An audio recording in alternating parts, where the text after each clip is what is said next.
ಬದುಕಲಾರೆ ನೀನೆ ನನಗೆ ಆಸರೆ ಬಾಬಾ ನನಗೆ ಆಸರೆ ನಿನ್ನನೆಂದು ಮರೆಯಲಾರೆ ನಿನ್ನ ನಗಲಿ ಬದುಕಲಾರೆ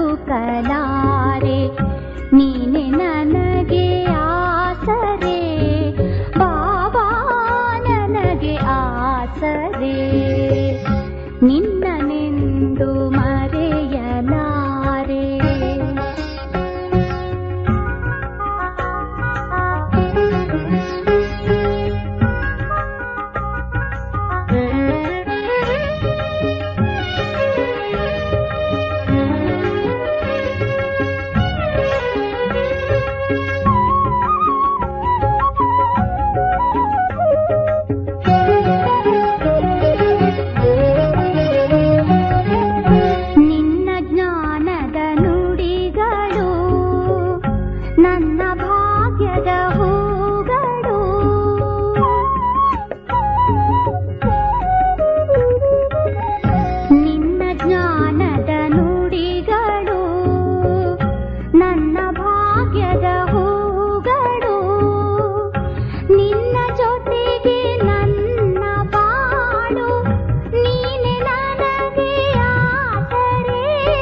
ಓಂ ಶಾಂತಿ.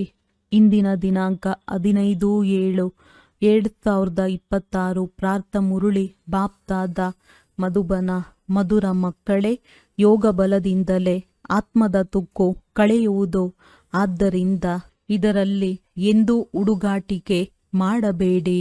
ಪ್ರಶ್ನೆ: ತಂದೆಯು ಮಕ್ಕಳಿಗೆ ಬೇಹದ್ದಿನ ಆಸ್ತಿಯನ್ನು ತೆಗೆದುಕೊಳ್ಳಲು ಯಾವ ಯುಕ್ತಿಯನ್ನು ತಿಳಿಸಿದ್ದಾರೆ? ಅದರಲ್ಲಿ ಮಾಯೆಯು 4 ಕಡೆ ವಿಘ್ನವನ್ನು ಹಾಕುತ್ತದೆ. ಉತ್ತರ: ತಂದೆಯು ಯುಕ್ತಿಯನ್ನು ತಿಳಿಸಿದ್ದಾರೆ. ಮಕ್ಕಳೇ, ನೀವು ಬ್ರಹ್ಮ ಕುಮಾರ ಕುಮಾರಿಯರು, ಒಬ್ಬ ತಂದೆಯ ಮಕ್ಕಳು, ಪರಸ್ಪರ ಸಹೋದರ ಸಹೋದರಿಯರಾಗಿದ್ದೀರಿ. ನೀವೆಂದು ಕುದೃಷ್ಟಿಯನ್ನು ಇಡಲು ಸಾಧ್ಯವಿಲ್ಲ. ಸಹೋದರ ಸಹೋದರಿಯರು ವಿಕಾರದಲ್ಲಿ ಹೋಗಲು ಸಾಧ್ಯವಿಲ್ಲ. ನೀವು ಶಿವ ತಂದೆಯ ಮತದಂತೆ ನಡೆದು ಬೇಹದ್ದಿನ ಆಸ್ತಿಯನ್ನು ಪಡೆಯಬೇಕಾಗಿದೆ. ಆದರೆ ಮಾಯೆಯು ಕಡಿಮೆ ಇಲ್ಲ. 4 ಕಡೆ ಇದರಲ್ಲಿಯೇ ವಿಘ್ನಗಳನ್ನು ತರುತ್ತಾ ಇರುತ್ತದೆ. ನಾವು ಸಹೋದರ ಸಹೋದರಿಯಾಗಿದ್ದೇವೆ, ಒಬ್ಬ ತಂದೆಯಿಂದ ಆಸ್ತಿಯನ್ನು ಪಡೆಯುತ್ತೇವೆ ಎಂಬುದನ್ನೇ ಮರೆತು ಹೋಗುತ್ತಾರೆ. ಗೀತೆ: ನಿಮ್ಮನ್ನು ಪಡೆದ ನಾನು ಜಗತ್ತನ್ನೇ ಪಡೆದೆನು. ಓಂ ಶಾಂತಿ.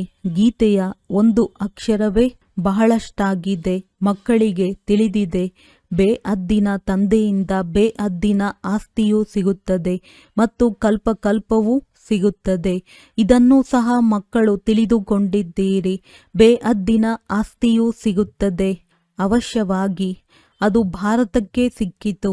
ಈಗ ಇಲ್ಲ, ಪುನಃ ಸಿಗುತ್ತಿದೆ, ನೋಡುತ್ತೀರಿ. ಈಗಂತೂ ಸ್ವರ್ಗದ ಆಸ್ತಿ ಇಲ್ಲ. ರಾವಣನ ಮೂಲಕ ನರಕದ ಶಾಪವು ಸಿಗುತ್ತಿದೆ. ಶಾಪದಿಂದ ಮನುಷ್ಯರು ದುಃಖಿಯಾಗುತ್ತಾರೆ. ವರ ಅರ್ಥಾತ್ ಆಸ್ತಿಯಿಂದ ಸುಖಿಯಾಗುತ್ತಾರೆ. ಈಗ ಬ್ರಾಹ್ಮಣ ಮಕ್ಕಳಿಗೆ ಅರ್ಥವಾಗಿದೆ. ಒಬ್ಬರು ಬೇಹದ್ದಿನ ನಿರಾಕಾರ ತಂದೆ, ಇನ್ನೊಬ್ಬರು ಪ್ರಜಾಪಿತ ಬೇಹದ್ದಿನ ಸಾಕಾರ ತಂದೆ ಆಗಿದ್ದಾರೆ. ಬೇಹದ್ದಿನ ಸಾಕಾರ ತಂದೆಯು ಪ್ರಜಾಪಿತ ಬ್ರಹ್ಮನಲ್ಲದೆ ಮತ್ಯಾರೂ ಅಲ್ಲ. ಗಾಂಧೀಜಿಗೂ ಬಾಪೂಜಿ ಎಂದು ಹೇಳುತ್ತಿದ್ದರು. ಆದರೆ ನಿಯಮ ಅನುಸಾರ ಇಡೀ ಮನುಷ್ಯ ಸೃಷ್ಟಿಗೆ ಅವರು ಬಾಪೂಜಿಯಾಗಲು ಸಾಧ್ಯವಿಲ್ಲ. ಇಡೀ ನಿರಾಕಾರಿ ವಿಶ್ವದ ಬಾಪೂಜಿಯು ಶಿವನಾಗಿದ್ದಾರೆ. ನೀವೀಗ ತಿಳಿದುಕೊಂಡಿದ್ದೀರಿ. ನಾವು ಶಿವತಂದೆಯ ಮಕ್ಕಳಾಗಿದ್ದೇವೆ. ಶಿವತಂದೆಯು ಬಂದು ಆಸ್ತಿಯನ್ನು ಕೊಡುವುದಕ್ಕಾಗಿ ನಮ್ಮನ್ನು ತಮ್ಮವರನ್ನಾಗಿ ಮಾಡಿಕೊಂಡಿದ್ದಾರೆ. ಮಧುಬನಕ್ಕೆ ಏತಕ್ಕಾಗಿ ಬರುತ್ತೀರಿ? ಶಿವತಂದೆಯೊಂದಿಗೆ ಮಿಲನ ಮಾಡುವುದಕ್ಕಾಗಿ. ಆದರೆ ಅವರು ನಿರಾಕಾರನಾಗಿದ್ದಾರೆ. ಕೇವಲ ಶಿವತಂದೆ ಎಂದು ಹೇಳಿದರೆ ಅರ್ಥವಾಗುವುದಿಲ್ಲ. ಆದ್ದರಿಂದ ಬಾಪ್ತಾದ ಎಂದು ಹೇಳಲಾಗುತ್ತದೆ. ಶಿವತಂದೆ ಮತ್ತು ಬಾಪ್ತಾದ ಬ್ರಹ್ಮದಾದ ಆಗಿದ್ದಾರೆ. ದಾದಾರವರ ಹೆಸರೇ ಬೇರೆ, ತಂದೆಯ ಹೆಸರೇ ಬೇರೆಯಾಗಿದೆ. ಆ ನಿರಾಕಾರನು ಎಲ್ಲರ ತಂದೆಯಾಗಿದ್ದಾರೆ, ಎಲ್ಲರ ತಾತನೂ ಆಗಿದ್ದಾರೆ. ಎಲ್ಲ ಮಕ್ಕಳಿಗೆ ಬಾಪ್ತಾದಾರವರಿಂದ ಆಸ್ತಿಯು ಅವಶ್ಯವಾಗಿ ಸಿಗುತ್ತದೆ. ಬೇಹದ್ದಿನ ತಂದೆಯಿಂದ ಎಲ್ಲರಿಗೆ ಆಸ್ತಿಯೂ ಸಿಗುತ್ತದೆ. ಆ ತಂದೆಯು ಎಲ್ಲರ ದುಃಖಹರ್ತ ಸುಖಕರ್ತನಾಗಿದ್ದಾರೆ. ಸತ್ಯಯುಗದಲ್ಲಿ ಯಾವುದೇ ಮನುಷ್ಯರು ದುಃಖಿಯಾಗಿರಲು ಸಾಧ್ಯವಿಲ್ಲ. ಹೆಸರೇ ಆಗಿದೆ ಸ್ವರ್ಗ. ಅವರು ಸ್ವರ್ಗವನ್ನು ಸ್ಥಾಪಿಸುವ ಪರಮಪಿತನಾಗಿದ್ದಾರೆ. ಭಾರತವು ಎಲ್ಲದಕ್ಕಿಂತ ಹಳೆಯದಾಗಿದೆ. ಇದೇ ಹೊಸದಾಗಿತ್ತು. ಆದ್ದರಿಂದ ಈಗ ಎಲ್ಲದಕ್ಕಿಂತ ಹಳೆಯದಾಗಿದೆ. ಭಾರತಕ್ಕೆ ಸತ್ಯಯುಗ, ಕಲಿಯುಗ ಎಂದು ಹೇಳಲಾಗುತ್ತದೆ. ಅವಶ್ಯವಾಗಿ ಭಾರತವು ಸ್ವರ್ಗವಾಗಿತ್ತು.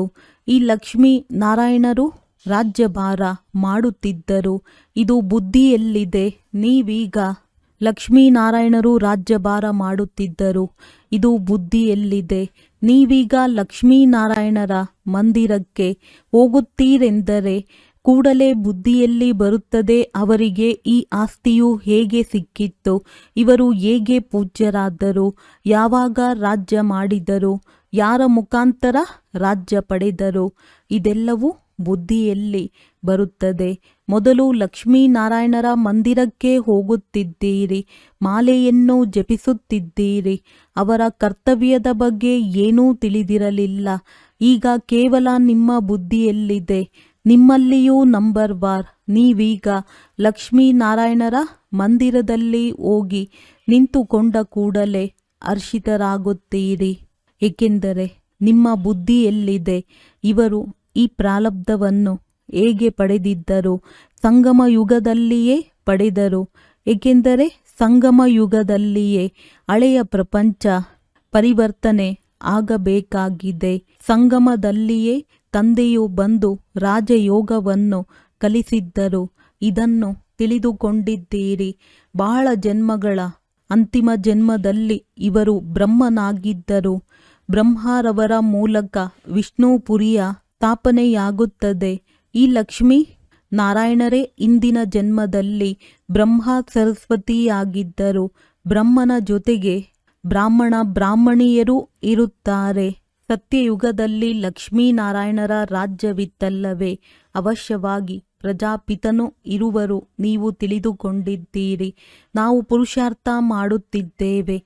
ಯಾರು ಕಲ್ಪದ ಹಿಂದೆ ಪುರುಷಾರ್ಥ ಮಾಡಿದ್ದಾರೆಯೋ ಅವರನ್ನು ನಾವು ಸಾಕ್ಷಿಯಾಗಿ ನೋಡುತ್ತೇವೆ. ಒಂದು ರಾಜ್ಯ ಮನೆತನವಿರುತ್ತದೆ, ಇನ್ನೊಂದು ಪ್ರಜಾ ಮನೆತನವಿರುತ್ತದೆ.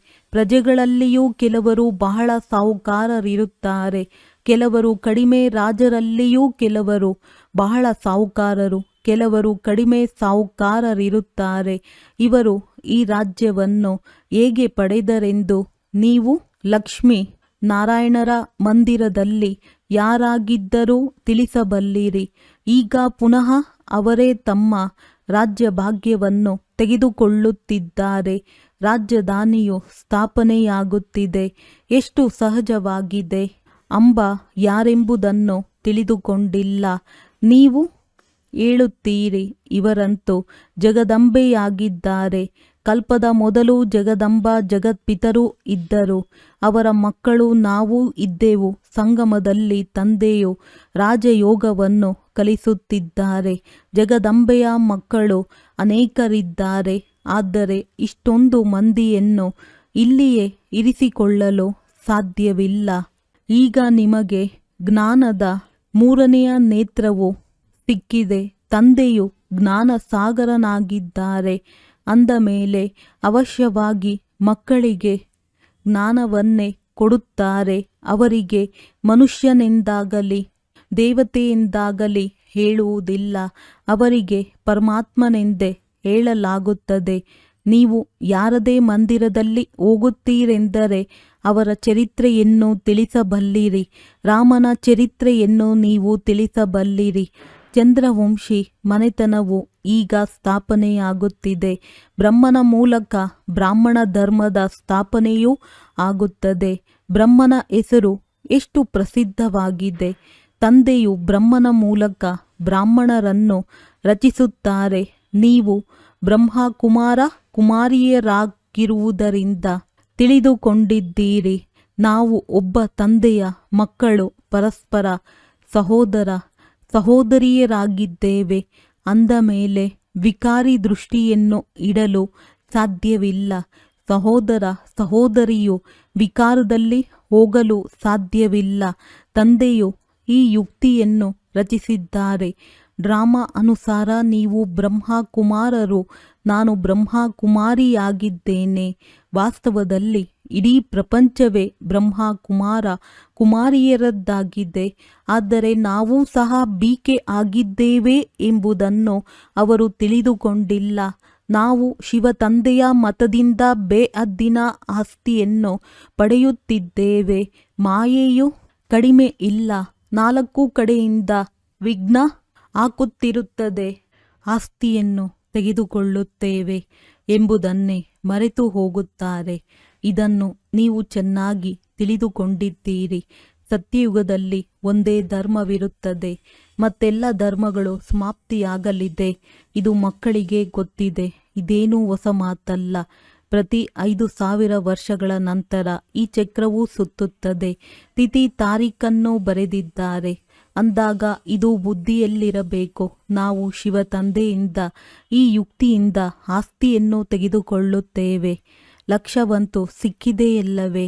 ತಂದೆಯನ್ನು ನೆನಪು ಮಾಡಿ ತಂದೆಯಿಂದ ಆಸ್ತಿಯನ್ನು ತೆಗೆದುಕೊಳ್ಳಬೇಕಾಗಿದೆ. ನೆನಪು ಅರ್ಥಾತ್ ಯೋಗ ಬಲದಿಂದಲೇ ತುಕ್ಕು ಕಳೆಯುವುದು. ಇದರಲ್ಲಿ ಯಾವುದೇ ಆಲಸ್ಯವಿರಬಾರದು. ಆದ್ದರಿಂದ ಮುರುಳಿಗಳು ಸಿಗುತ್ತವೆ. ನಿಶ್ಚಯ ಬುದ್ಧಿಯವರಾಗಿದ್ದಾರೆ. ಎಲ್ಲಿ ಬೇಕಾದರೂ ಹೋಗಬಹುದು. ಒಂದು ವೇಳೆ ಮುರುಳಿ ಸಿಗಲಿಲ್ಲವೆಂದರೂ ಸಹ ನಾವು ತಂದೆಯವರಾಗಿ ಬಿಟ್ಟಿದ್ದೇವೆ ಎಂಬುದಂತೂ ಬುದ್ಧಿಯಲ್ಲಿರುತ್ತದೆ ಎಲ್ಲವೇ? ತಂದೆಯು ತಿಳಿಸುತ್ತಾರೆ, ನೀವಾತ್ಮರು ತಮೋ ಪ್ರಧಾನ ಬುದ್ಧಿಯವರಾಗಿದ್ದೀರಿ. ನೀವೀಗ ತಂದೆಯನ್ನು ನೆನಪು ಮಾಡಿದರೆ ತಮೋ ಪ್ರಧಾನರಿಂದ ಸತೋ ಪ್ರಧಾನರಾಗುತ್ತೀರಿ. ಈ ಮಹಾಮಂತ್ರವನ್ನು ಒಬ್ಬ ತಂದೆಯೇ ತಿಳಿಸುತ್ತಾರೆ. ಮತ್ಯಾರೂ ತಿಳಿಸಲು ಸಾಧ್ಯವಿಲ್ಲ. ತಂದೆಯೇ ಹೇಳುತ್ತಾರೆ, ಮಧುರಾತಿ ಮಧುರ ಮಕ್ಕಳೇ, ನೀವು ತಮೋ ಪ್ರಧಾನರಿಂದ ಸತೋ ಪ್ರಧಾನರಾಗಬೇಕಾಗಿದೆ. ಈ ಅಕ್ಷರವಿದೆ, ಆದರೆ ಇದು ಯಾರ ಬುದ್ಧಿಯಲ್ಲೂ ಬರುವುದಿಲ್ಲ. ನೀವೀಗ ತಿಳಿದುಕೊಳ್ಳುತ್ತೀರಿ. ಅವಶ್ಯವಾಗಿ ಕಲ್ಪದ ಮೊದಲು ಸಹ ತಂದೆಯು ಈ ಶಬ್ದವನ್ನು ತಿಳಿಸಿದ್ದರು. ದೇಹದ ಎಲ್ಲ ಧರ್ಮಗಳನ್ನು ಬಿಟ್ಟು ತಮ್ಮನ್ನು ಆತ್ಮನೆಂದು ತಿಳಿಯಿರಿ. ಇವೆಲ್ಲವೂ ದೇಹದ ಧರ್ಮಗಳಾಗಿದೆಯಲ್ಲವೇ? ಎಲ್ಲರಿಗೆ ತಂದೆಯು ಒಬ್ಬರೇ ಆಗಿದ್ದಾರೆ. ಎಲ್ಲ ಆತ್ಮರು ಆ ಒಬ್ಬ ತಂದೆಯನ್ನು ಕರೆಯುತ್ತಾರೆ. ಪೋಪನು ಸಹ ಭಗವಂತನನ್ನೇ ನೆನಪು ಮಾಡುತ್ತಾರೆ. ಓ ಗಾಡ್ ಫಾದರ್, ದಯೆ ತೋರಿಸಿ ಈ ಮನುಷ್ಯರ ಕ್ರೋಧ ಬುದ್ಧಿಗಳನ್ನು ಪರಿವರ್ತನೆ ಮಾಡಿ ಅದರಿಂದ ಇವರು ಪರಸ್ಪರ ಒಳೆದಾಡದಿರಲಿ ಎಂದು ಹೇಳುತ್ತಾರೆ. ತಂದೆಯನ್ನೇ ನೆನಪು ಮಾಡುತ್ತಾರಲ್ಲವೇ? ಮತ್ಯಾರನ್ನೂ ನೆನಪು ಮಾಡುವುದಿಲ್ಲ. ಬಂದು ಪತಿತರನ್ನು ಪಾವನ ಮಾಡಿರಿ ಎಂದು ಶಿವ ತಂದೆಯನ್ನೇ ಕರೆಯುತ್ತಾರೆ. ಪಾವನರಾಗಿ ಬಿಟ್ಟರೆ ಮತ್ತೆ ಈ ಚೀಚಿ ರಾವಣನ ಪ್ರಪಂಚದಲ್ಲಿರಲು ಸಾಧ್ಯವಿಲ್ಲ. ಅವಶ್ಯವಾಗಿ ಹೊಸ ಪ್ರಪಂಚವೂ ಬೇಕಾಗುತ್ತದೆ. ಕಲಿಯುಗದಿಂದ ಪರಿವರ್ತನೆಯಾಗಿ ಸತ್ಯಯುಗವೇ ಆಗುತ್ತದೆ ಎಲ್ಲವೇ? ಆದರೆ ಇಷ್ಟನ್ನು ಮನುಷ್ಯರು ತಿಳಿದುಕೊಳ್ಳುವುದಿಲ್ಲ. ಕಲಿಯುಗವಂತೂ ಕಲಿಯುಗವಾಗಿಯೇ ನಡೆಯುತ್ತಾ ಇರುತ್ತದೆ ಎಂದು ಒಬ್ಬ ವೈದ್ಯರು ಹೇಳುತ್ತಿದ್ದರು. ಅರೆ, ಸದಾ ಕಲಿಯುಗವೇ ಹೇಗೆ ನಡೆಯುತ್ತಿದೆ? ಈ ಕಲಿಯುಗವು ಚೆನ್ನಾಗಿದೆಯೇ? ಆದರೆ ಅವರಿಗೆ ಅರ್ಥವಾಗುವುದಿಲ್ಲ. ಕೇವಲ ಭಾವನೆ ಇರುವ ಕಾರಣ ಅನ್ಯರನ್ನು ಕರೆದುಕೊಂಡು ಬರುತ್ತಾರೆ. ಅವರಿಗೆ ಬಾಣವೂ ನಾಟುವುದಿಲ್ಲ. ಯಾರಾದರೂ ಅವರ ಜೊತೆ ಬರುವವರಿಗೆ ಬಾಣವು ನಾಟಿದರೂ ಸಹ ಅಲ್ಪ ಸ್ವಲ್ಪ ದಲ್ಲಾಳಿ ಫಲ ಸಿಗುವುದು. ಸ್ವರ್ಗದಲ್ಲಿ ಬಂದು ಬಿಡುವರು. ತಂದೆಯಿಂದ ಸ್ವಲ್ಪ ಕೇಳಿದರೂ ಸಹ ಸ್ವರ್ಗದಲ್ಲಿ ಅವಶ್ಯವಾಗಿ ಹೋಗುತ್ತಾರೆ. ಈಗಂತೂ ಸ್ವರ್ಗದ ರಚಯಿತ ತಂದೆಯ ಸನ್ಮುಖದಲ್ಲಿ ಬಂದು ಕುಳಿತಿದ್ದೀರಿ. ತಂದೆಯು ತಿಳಿಸುತ್ತಾರೆ, ನಾನು ಎಲ್ಲರ ತಂದೆಯಾಗಿದ್ದೇನೆ. ಶಿವ ತಂದೆಯು ಹೇಗೆ ಬರುವರು ಎಂಬುದನ್ನು ಯಾರೂ ಒಪ್ಪುವುದಿಲ್ಲ. ಅರೆ, ಕೆಲವು ಆತ್ಮಗಳೇ ಬರುತ್ತಾರೆ ಎಂದ ಮೇಲೆ ನಾನೇಕೆ ಬರುವುದಿಲ್ಲ? ಆತ್ಮವು ಒಂದು ಶರೀರವನ್ನು ಬಿಟ್ಟು ಇನ್ನೊಂದರಲ್ಲಿ ಹೋಗುತ್ತದೆ ಅಂದ ಮೇಲೆ ನಾನು ಬರಲು ಸಾಧ್ಯವಿಲ್ಲವೇ? ಇಲ್ಲದಿದ್ದರೆ ನಾನು ಹೇಗೆ ಬರಲಿ? ಹೇ ಪತಿತ ಪಾವನ ತಂದೆಯೇ, ಬಂದು ಪತಿತರಿಂದ ಪಾವನ ಮಾಡಿ ಎಂದು ಕರೆಯುತ್ತಾರೆ. ಇದಕ್ಕೆ ತಂದೆಯು ತಿಳಿಸುತ್ತಾರೆ, ನಾನು ಭಾರತದಲ್ಲಿಯೇ ಬರುತ್ತೇನೆ. ಕಲ್ಪಕಲ್ಪದ ಸಂಗಮದಲ್ಲಿ ಒಂದೇ ಬಾರಿ ಬರುತ್ತೇನೆ. ಯಾವಾಗ ನೀವು ಪೂರ್ಣ 84 ಜನ್ಮಗಳನ್ನು ಮುಗಿಸುತ್ತೀರೋ ಆಗ ನಾನು ಬರುತ್ತೇನೆ. ನೀವು ಮಕ್ಕಳಿಗೆ ನಿಶ್ಚಯವಿದೆ, ತಂದೆಯು ಪುನಃ ಆಸ್ತಿಯನ್ನು ಕೊಡಲು ಬಂದಿದ್ದಾರೆ. ತಂದೆಯು ಹೇಳುತ್ತಾರೆ, ನನ್ನ ಕರ್ತವ್ಯವೇ ಆಗಿದೆ ಹಳೆಯ ಪ್ರಪಂಚವನ್ನು ಪರಿವರ್ತನೆ ಮಾಡಿ ಹೊಸ ಪ್ರಪಂಚವನ್ನು ಸ್ಥಾಪನೆ ಮಾಡುವುದು. ಆದ್ದರಿಂದಲೇ ಹೊಸ ಪ್ರಪಂಚದ ಸ್ಥಾಪನೆ, ಹಳೆಯ ಪ್ರಪಂಚದ ವಿನಾಶ ಎಂದು ಗಾಯನವಿದೆ. ನಂತರ ನೀವು ಪಾಲನೆ ಮಾಡುತ್ತೀರಿ.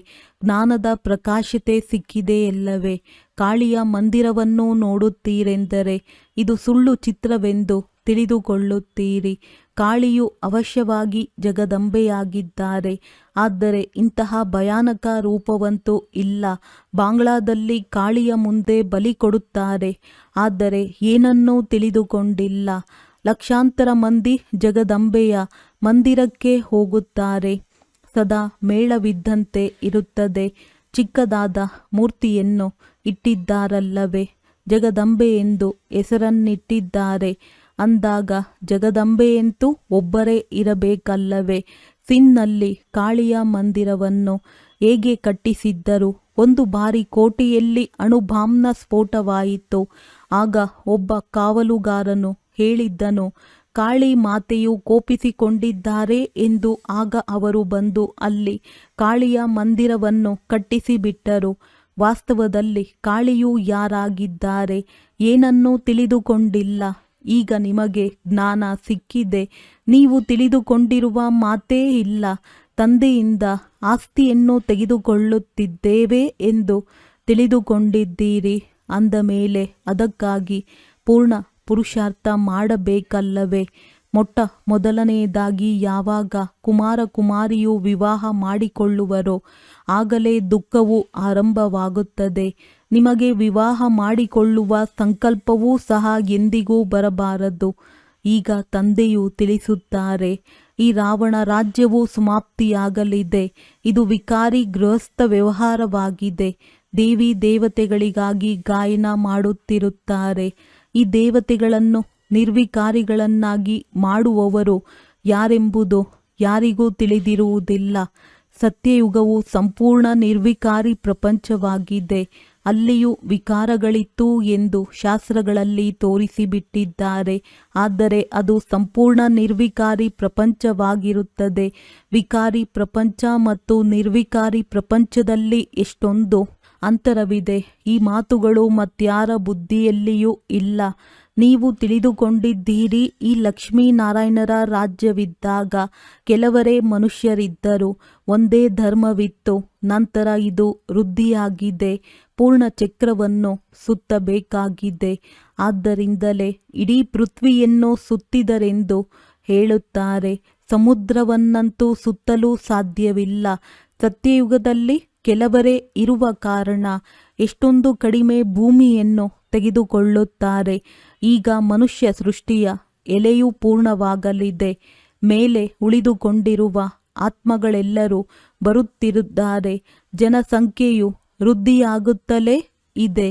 ಯಾವಾಗ ಮೇಲಿನಿಂದ ಎಲ್ಲ ಆತ್ಮರು ಬರುವುದು ಮುಕ್ತಾಯವಾಗುವುದೋ, ನೀವು ಕರ್ಮಾತೀತ ಸ್ಥಿತಿಯನ್ನು ಹೊಂದುವಿರೋ, ಆಗ ಮತ್ತೆ ಆತ್ಮಗಳು ಶರೀರ ಬಿಟ್ಟು ಹೋಗಬೇಕಾಗಿದೆ. ಅವರು ಬರುತ್ತಾರೆ ಮತ್ತು ನೀವು ಹೋಗುತ್ತೀರಿ. ಕೆಲವರೇ ಬರುತ್ತಾ ಇದ್ದಾರೆ. ಇದು ತಿಳಿದುಕೊಳ್ಳುವ ಮಾತುಗಳಲ್ಲವೇ? ನಾವು ಮೊದಲಿಗೆ ಹೋಗಿ ಅಲ್ಲಿರುತ್ತೇವೆ. ನಾವಿರಬೇಕಾದರೆ ಅವರು ಯಾರೂ ಇರುವುದಿಲ್ಲ. ಇವು ವಿಸ್ತಾರದ ಮಾತುಗಳಾಗಿವೆ. ಮಕ್ಕಳಿಗೆ ಪುನಃ ತಂದೆಯು ತಿಳಿಸುತ್ತಾರೆ, ತಮ್ಮ ಪ್ರಿಯ ತಂದೆಯನ್ನು ನೆನಪು ಮಾಡಿರಿ. ತಂದೆಯನ್ನು ನೆನಪು ಮಾಡುವುದರಲ್ಲಿಯೇ ನಿಮಗೆ ಲಾಭವಿದೆ. ಈ ಚರಿತ್ರೆ ಭೂಗೋಳವನ್ನಂತೂ ಮನುಷ್ಯರು ಬಹಳ ಓದುತ್ತಾರೆ. ಬಹಳ ದೂರದವರೆಗೆ ಹೋಗುತ್ತಾರೆ. ಚಂದ್ರಗ್ರಹಕ್ಕೂ ಹೋಗುತ್ತಾರೆ. ಇದು ವಿಜ್ಞಾನದ ಅಭಿಮಾನವಾಗಿದೆ. ಬಹಳ ಅತಿಯಲ್ಲಿ ಹೋಗುತ್ತಾರೆ. ಆದರೆ ಚಂದ್ರಗ್ರಹದಲ್ಲಿ ಏನಾದರೂ ಇದೆಯೇ? ನೀವಂತೂ ಸೂರ್ಯ ಚಂದ್ರನಿಗಿಂತಲೂ ದೂರ ಹೋಗುತ್ತೀರಿ. ಈ ಜ್ಞಾನವು ಈಗ ನಿಮ್ಮ ಬುದ್ಧಿಯಲ್ಲಿದೆ. ತಿಳಿದುಕೊಳ್ಳುತ್ತೀರಿ. ಡ್ರಾಮಾ ಅನುಸಾರ ತಂದೆಯು ಇವೆಲ್ಲವನ್ನೂ ತಿಳಿಸುತ್ತಾರೆ. ತಂದೆಯೇ ಹೇಳುತ್ತಾರೆ, ನಾನು ನಿಮ್ಮನ್ನು ಪತಿತರಿಂದ ಪಾವನರನ್ನಾಗಿ ಮಾಡುತ್ತೇನೆ. ಇದು ನನ್ನ ಪಾತ್ರವಾಗಿದೆ. ಭಕ್ತಿ ಮಾರ್ಗದಲ್ಲಿಯೂ ಈ ನನ್ನ ಪಾತ್ರವಿರುತ್ತದೆ. ಇದು ಡ್ರಾಮಾ ಅಲ್ಲವೇ? ಹೇಗೆ ನೀವು ಪಾತ್ರಧಾರಿಗಳಾಗಿದ್ದೀರೋ ಹಾಗೆಯೇ ನಾನು ಪಾತ್ರಧಾರಿಯಾಗಿದ್ದೇನೆ. ನಿಮ್ಮನ್ನು ಪತಿತರಿಂದ ಪಾವನರನ್ನಾಗಿ ಮಾಡುವುದೇ ನನ್ನ ಕರ್ತವ್ಯವಾಗಿದೆ. ಯಾರಾದರೂ ಸ್ವಲ್ಪ ಮಾಡಿದರೂ ಸಹ ಅವರಿಗೆ ಮಹಿಮೆ ಆಗುತ್ತದೆ ಎಲ್ಲವೇ? ಈ ಲಕ್ಷ್ಮೀನಾರಾಯಣರಿಗೆ ಎಷ್ಟೊಂದು ಮಹಿಮೆ ಇದೆ. ಆದರೆ ಇವರನ್ನು ಅಷ್ಟು ಯೋಗ್ಯರನ್ನಾಗಿ ಯಾರು ಮಾಡಿದರು? ಇವರು ಸುಖಧಾಮದ ಮಾಲೀಕರಾಗಿದ್ದರು. ಈಗಂತೂ ಅನೇಕ ಪ್ರಕಾರದ ದುಃಖಗಳಿವೆ. ಇಂದು ಯಾರಾದರೂ ಶರೀರ ಬಿಡುತ್ತಾರೆ, ಜಗಳವಾಗುತ್ತದೆ. ಬಲೆ, ಯಾರ ಬಳಿಯಾದರೂ ಲಕ್ಷ ಕೋಟಿಗಳಷ್ಟು ಇರಬಹುದು. ಆದರೆ ಒಂದು ವೇಳೆ ಯಾವುದೇ ಕಾಯಿಲೆ ಬಂದು ಬಿಟ್ಟರೆ ಏನು ಮಾಡುವುದು? ಬಿರ್ಲಾದವರ ಬಳಿ ಎಷ್ಟೊಂದು ಹಣವಿದೆ. ಒಂದು ಜನ್ಮದಲ್ಲಿ ಬಹಳ ಹಣವಿರುತ್ತದೆ, ಆದರೆ ಯಾವುದೇ ದುಃಖವಿಲ್ಲದಂತಹ ಮನುಷ್ಯರು ಯಾರೂ ಇಲ್ಲ. ಎಲ್ಲರಿಗೆ ಯಾವುದಾದರೊಂದು ಪ್ರಕಾರದ ದುಃಖವೂ ಇದ್ದೇ ಇರುತ್ತದೆ. ಈಗಂತೂ ಈ ಹಣ ಇತ್ಯಾದಿ ಎಲ್ಲವೂ ಮಣ್ಣು ಪಾಲಾಗಲಿದೆ. ಒಳ್ಳೆಯದು. ಮಧುರಾತಿ ಮಧುರ ಅಗಲಿ ಹೋಗಿ ಮರಳಿ ಸಿಕ್ಕಿರುವ ಮಕ್ಕಳ ಪ್ರತಿ ಮಾತ್ಪಿತಾ ಬಾಪ್ ದಾದಾರವರ ನೆನಪು, ಪ್ರೀತಿ ಹಾಗೂ ಸುಪ್ರಭಾತ.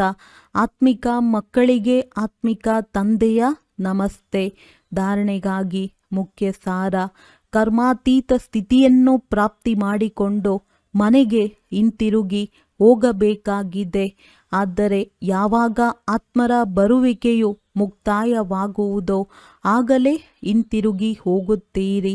ಈ ವಿಸ್ತಾರವನ್ನು ಬುದ್ಧಿಯಲ್ಲಿಟ್ಟುಕೊಂಡು ಒಬ್ಬ ಬಬುಲ್ ತಂದೆಯನ್ನು ಪ್ರೀತಿಯಿಂದ ನೆನಪು ಮಾಡಬೇಕಾಗಿದೆ.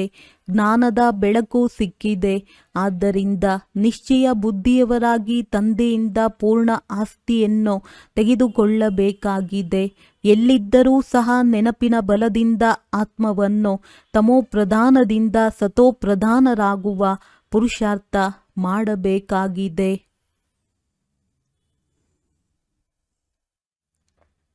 ವರದಾನ: ಸ್ವಮಾನದಲ್ಲಿ ಸ್ಥಿತರಾಗಿರುತ್ತಾ ವಿಶ್ವದ ಮೂಲಕ ಗೌರವವನ್ನು ಪ್ರಾಪ್ತಿ ಮಾಡಿಕೊಳ್ಳುವಂತಹ ದೇಹ ಅಭಿಮಾನ ಮುಕ್ತ ಭವ ವಿದ್ಯಾಭ್ಯಾಸದ ಮೂಲ ಲಕ್ಷ್ಯವಾಗಿದೆ. ದೇಹ ಅಭಿಮಾನದಿಂದ ಭಿನ್ನವಾಗಿದ್ದು ದೇಹಿ ಅಭಿಮಾನಿ ಆಗುವುದು. ಈ ದೇಹ ಅಭಿಮಾನದಿಂದ ಭಿನ್ನ ಅಥವಾ ಮುಕ್ತರಾಗುವ ವಿಧಿಯು ಇದೇ ಆಗಿದೆ. ಸದಾ ಸ್ವಮಾನದಲ್ಲಿ ಸ್ಥಿತರಾಗುವುದು. ಸಂಗಮ ಯುಗದ ಹಾಗೂ ಭವಿಷ್ಯದ ಅನೇಕ ಪ್ರಕಾರದ ಸ್ವಮಾನಗಳು ಏನಿದೆಯೋ ಅದರಿಂದ ಯಾವುದಾದರೊಂದು ಸ್ವಮಾನದಲ್ಲಿ ಸ್ಥಿತರಾಗುವುದರಿಂದ ದೇಹ ಅಭಿಮಾನವು ಸಮಾಪ್ತಿಯಾಗುತ್ತಾ ಹೋಗುವುದು. ಯಾರು ಸ್ವಮಾನದಲ್ಲಿ ಸ್ಥಿತರಾಗುವರೋ ಅವರಿಗೆ ಸ್ವತಃವಾಗಿಯೇ ಮಾನ್ಯತೆಯು ಲಭ್ಯವಾಗುತ್ತದೆ. ಸದಾ ಸ್ವಮಾನದಲ್ಲಿ ಇರುವವರೇ ವಿಶ್ವ ಮಹಾರಾಜನೂ ಆಗುತ್ತಾರೆ ಹಾಗೂ ವಿಶ್ವವು ಅವರಿಗೆ ಗೌರವ ಕೊಡುತ್ತದೆ. ಸ್ಲೋಗನ್: ಸಮಯದ ಅನುಸಾರ ತಮ್ಮನ್ನು ಮೋಲ್ಡ್ ಪರಿವರ್ತನೆ ಮಾಡಿಕೊಳ್ಳುವುದೇ ರಿಯಲ್ ಗೋಲ್ಡ್ ಸತ್ಯ ಚಿನ್ನ ಆಗುವುದಾಗಿದೆ. ಅವ್ಯಕ್ತ ಸೂಚನೆ: ಜ್ವಾಲಾ ಸ್ವರೂಪ ಸ್ಥಿತಿಯಲ್ಲಿರುತ್ತಾ ಶಕ್ತಿಶಾಲಿ ನೆನಪಿನ ಅನುಭವ ಮಾಡಿ. ಈಗ ನಿರ್ಭಯ ಜ್ವಾಲಾಮುಖಿಯಾಗಿ ಪ್ರಕೃತಿ ಮತ್ತು ಆತ್ಮರೊಳಗಡೆ ಇರುವ ತಮೋಗುಣವಿದೆ, ಅದನ್ನು ಭಸ್ಮ ಮಾಡಿ. ತಪಸ್ಸು ಅರ್ಥಾತ್ ಜ್ವಾಲಾ ಸ್ವರೂಪ ನೆನಪು. ಈ ನೆನಪಿನ ಮೂಲಕವೇ ಮಾಯೆ ಅಥವಾ ಪ್ರಕೃತಿಯ ವಿಕಾರಾಳ ರೂಪವು ಶೀತಲವಾಗುವುದು. ನಿಮ್ಮ ಮೂರನೇ ನೇತ್ರ ಜ್ವಾಲಾಮುಖಿ ನೇತ್ರ ಮಾಯೆಯನ್ನು ಶಕ್ತಿಹೀನರನ್ನಾಗಿ ಮಾಡುತ್ತದೆ. ಒಳ್ಳೆಯದು. ಓಂ ಶಾಂತಿ.